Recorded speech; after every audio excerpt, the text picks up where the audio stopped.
So you know how people sometimes have writers, like not ordinary people, but like talk show hosts do, and like politicians often do. Big fans out there, I'm going to show them to you.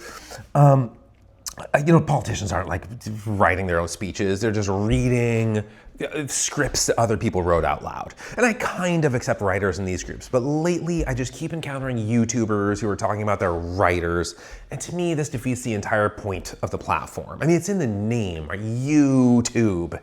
You're supposed to be yourself, on the tube. I doubt anyone in the world is watching YouTube on an old CRT or a cathode ray tube TV. It's just a better name than like LCD screen.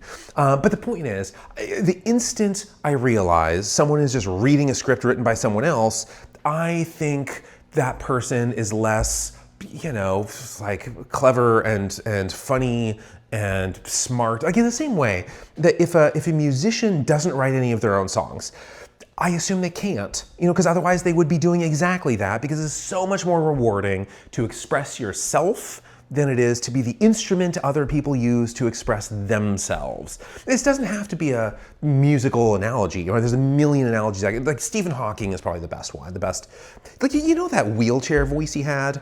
Like there is a planet, by the black hole.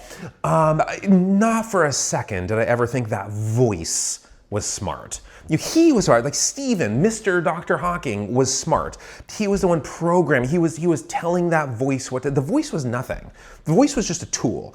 And I've always kind of thought the same about the voices, like whether it's a YouTuber or something, if you don't have any of your own original thoughts. And so I find it weird that the people brag about, the YouTubers like boast about, like, oh, my writer Colleen wrote that joke. Like, okay, and you just took it?